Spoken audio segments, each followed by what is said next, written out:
जूनची परिस्थिती जी आहे ती 12-13 तारखेच्या आसपास मान्सून महाराष्ट्रामध्ये आपला प्रभाव टाकण्याचा अंदाज आहे.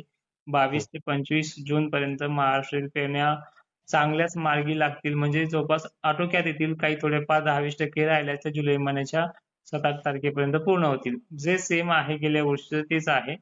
हं, आणि जून आणि जुलै हा पूर्णपणे 2 महिने जे आहे याच्यामध्ये सरासरी जूनमध्ये ती भरून निघते, पण जुलैमध्ये कधीच भरून निघत नाही. ती एक हं. सामान्य असते, बारीक-सारीक पाऊस असतो.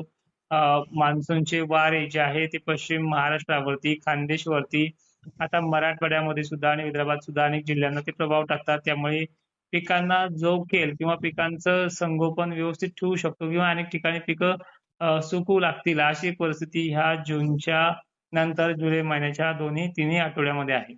त्यानंतर परत एकदा अवकाळी सारखा पाऊस हा जुलैच्या तिसऱ्या आठवड्यामध्ये एक समान बरसायला सुरुवात करेल. त्यामध्ये पिकं तारतील, तुमचं खतांचं वगैरे संगोपन व्हायला तिथनं सुरुवात होईल. नंतर ऑगस्ट महिन्यामध्ये असं आहे, की उष्णता वाढणार आहे.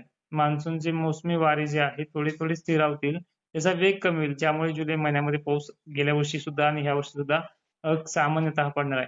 पण ज्यावेळेस आपण म्हणतो पोळ्याचा पिरियड किंवा गणेश उत्सव, हे जे काही हां. उत्सव आहेत, हे त्यावेळेला येतात ज्यावेळेस मान्सूनच्या वाऱ्याचा वेग कमी होतो, जो महाराष्ट्रावरती प्रचंड वेगाने वाहतो.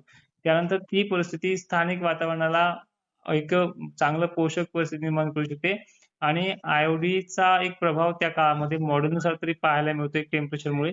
आणि मुसळधार, ढगफुटी सदृश्य, वादळी असा पाऊस मराठवाड्याला आणि विदर्भाला सर्वात अगोदर सुरुवात करेल. पश्चिम महाराष्ट्राला परतीच्या प्रवासामध्ये तो तारेल, पाण्याचा वगैरे प्रश्न मिटेल. पण ते सगळं आहे जे आहे ते 2024 सारखा पॅटर्न लागू होईल. मी 2024 चा उल्लेख का करतोय? कारण की त्या सालसारखा पाऊस सांगितला की तुम्हाला समजून जातं की कोणत्या सालामध्ये त्या साली काय बरोबर, प्रकार होती, कोणत्या साली त्या सालामध्ये काय पाऊस झालाय. अहो बरोबर. 2024 ला दुष्काळ सांगितलंय ना, याच दुष्काळामध्ये धो-धो मुसळधार पाऊस सुद्धा पडणार आहे. पण परिस्थिती अशी आहे की ला निना आणि अल निनोचं जे काही वैज्ञानिक कारण देऊन शेतकऱ्यांना भ्रमित केलं जातंय. तर त्याचं हं, कारणही तुम्हाला मी सांगतोय, की गेल्या वर्षी ला निना होता. तो हं, चांगल्या पद्धतीनं पावसाळा ठेवला होता त्याने. चांगला म्हणण्यापेक्षा काही ठिकाणी नुकसानकारक देखील ठेवला होता. तर हं, त्या ला निनामुळे जी कंडिशन जेवढी सक्रिय असते ती दिवाळीनंतरही बरसण्याची ताकद ही ला निनाची असते. तो तर एक बरोबर. उत्तम पावसाळा आपण म्हणूयात. पण ह्या वर्षी काय आहे, अल निनोची जी काही एक साधारण कंडिशन तयार होते पॅसिफिक महासागरामध्ये, त्यामुळे जो पाऊस ला निना काळामध्ये दिवाळीनंतर बरसायचा, ह्यावेळेस दिवाळीच्या अगोदर आटपून घेईल.